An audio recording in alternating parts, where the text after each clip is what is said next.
Okay, hello everybody. So for each of the following functions, compute the gradient, evaluate it at p, and compute the directional derivative in direction v. Okay, so part A. First I'm going to rephrase this as a, well, it's basically a function. It's just sending xy to x squared y plus xy squared. Let's call it f. Okay, then the gradient of f is a vector field from R2 to R2. And it sends the point xy to the vector, well, partial x, comma, partial y.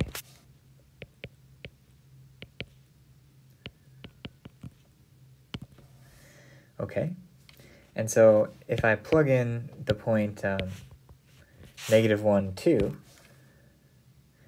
then I get, that point goes to grad f evaluated at p, which is a vector in the output space, -1, 2. So, okay, 2 times -1 times 2 plus 2 squared. Okay, that's the first component. The second component, now I plug in -1, 2.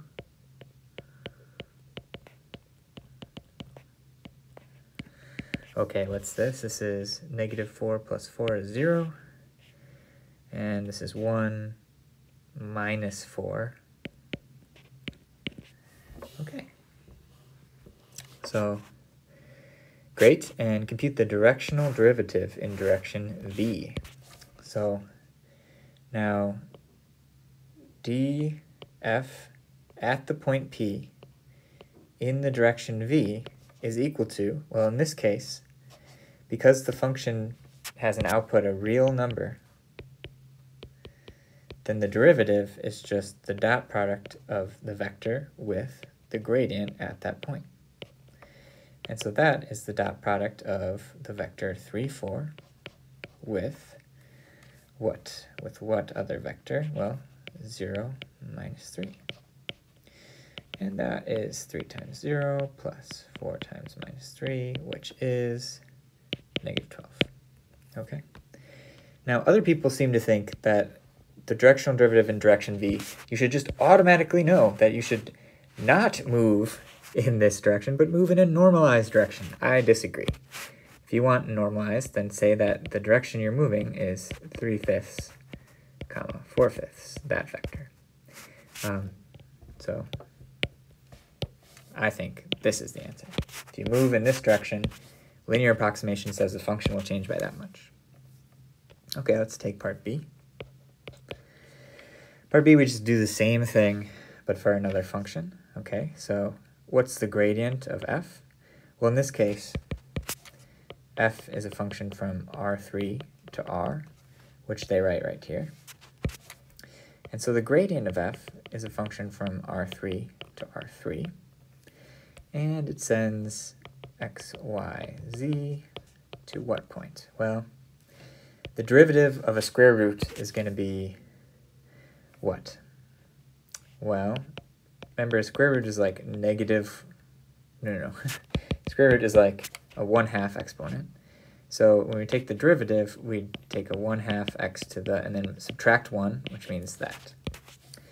Okay, so if we apply that now to this function, what we'll get is, let's see here, 1/2 times all this to the -1/2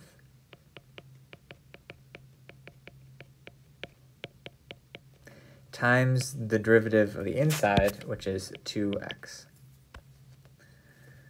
Okay. That is the first component. That was partial x. Now we need partial y, which will be identical except a 2y.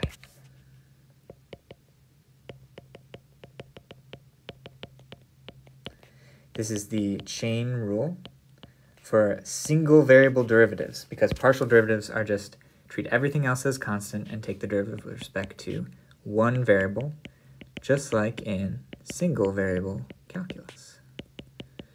So then we multiply by 2z. And that is the gradient map. Okay, so compute the gradient, evaluate it at p, and then compute the directional derivative. So I computed the gradient. Check. Over here I did it there. Okay, now p goes to, now plug in 2, 6, minus 3. Okay. So first, let me just see, 2, 6, minus 3 would be, what's the inside here? X squared plus y squared plus z squared. Be 4 plus 36 plus 9, which is 49. The square root of 49 will be 7. Okay, so now I know that I plug in, I'm going to get a 7 in there. So this 1/2 cancels this 2, this 1/2 cancels that 2, this 1/2 cancels that 2.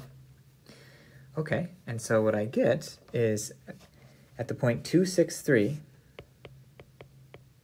2, 6 minus 3, I get 2, that's the x, divided by 7.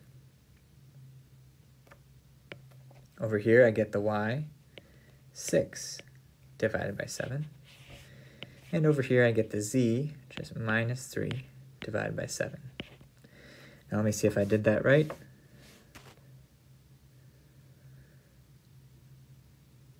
Yeah. Check that you know what a negative exponent means, and make sure that you can compute each of these yourself. I'm just plugging in. Okay. Great, so this is the gradient at that point, just like I computed the gradient at the point up there. And now I just need the directional derivative. So derivative of f at the point p in the direction v is equal to, in this case, a dot product of v with the gradient of f at p. Okay, and what's v? They said v is 1, 1, 1. Dot product with what vector? Well, this one.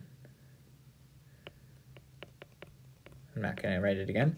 And so what do I get? I just get 1 times 2 sevenths plus 1 times 6 sevenths plus 1 times negative 3 sevenths. And that is 8 sevenths minus 3 sevenths, which is 5 sevenths. And that is my last answer. And that says if we move in direction v from the point p, we expect the function to change by increasing by 5 sevenths.